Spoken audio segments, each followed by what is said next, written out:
troisième séquence, c'est quand Marc se réveille après avoir passé la nuit avec une étudiante. Enfin, il y a une ellipse, ils se déshabillent l'un l'autre. Il plonge sur l'étudiante, on va dire. Paysage. Paysage. Mont Blanc à l'aube. Un chalet sous la neige. À la place des ébats, donc, il y a une épaisse couche de neige et un beau paysage d'aube, et c'est en même temps une ellipse temporelle. Et effectivement, la jeune fille est allongée dans le lit, très immobile, un peu pâle, et lui essaye de la réveiller en l'appelant par justement, il ne sait pas quel prénom, il a complètement oublié son prénom. Disons que ça commence là, il l'appelle par un prénom, elle ne bouge pas, et il se dit c'est pas le bon prénom. C'est pas le bon prénom, donc il essaye un certain nombre de prénoms. Dans ce certain nombre de prénoms, il y a des prénoms littéraires, Nadja, Emma, et on l'appelle lui par la fenêtre, Marc. Ouais, c'est sa sœur qui est au rez-de-chaussée, qui l'appelle parce qu'elle a entendu beaucoup de bruit la nuit dernière. Et voilà, elle lui dit tu étais avec quelqu'un, mais pas du tout. À son avis, c'est parce qu'elle écoutait la télé un peu fort. Et il a eu sa première cigarette de la journée d'ailleurs. En général, c'est ce qu'il fait. À peine il a mis sa chemise, ou même pas, juste avant, il allume vite une cigarette. Donc il y a trois choses qui se sont déjà jouées.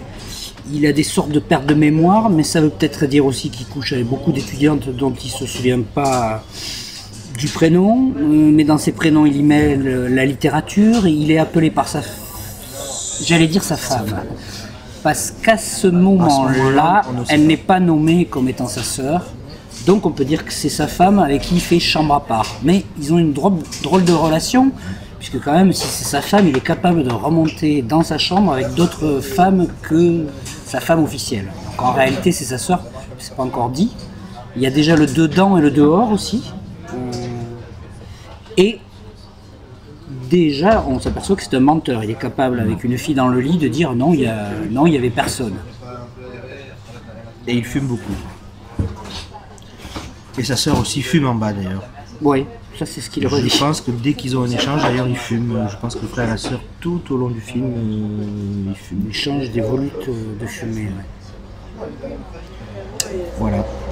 Quant à la chaussure, elle apparaîtra bien plus tard dans le film. Il la retrouvera sous le lit, mais bien plus tard.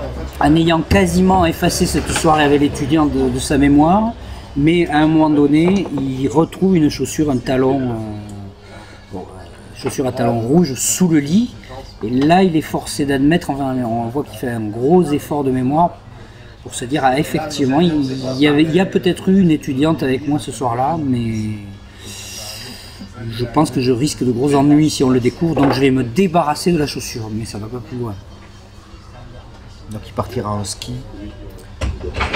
par un beau matin d'hiver, il part en ski dans un petit endroit, un petit gouffre dans la montagne, où il jette la chaussure. C'est un peu l'endroit où il va souvent rêvasser et se débarrasser de choses qui l'embêtent.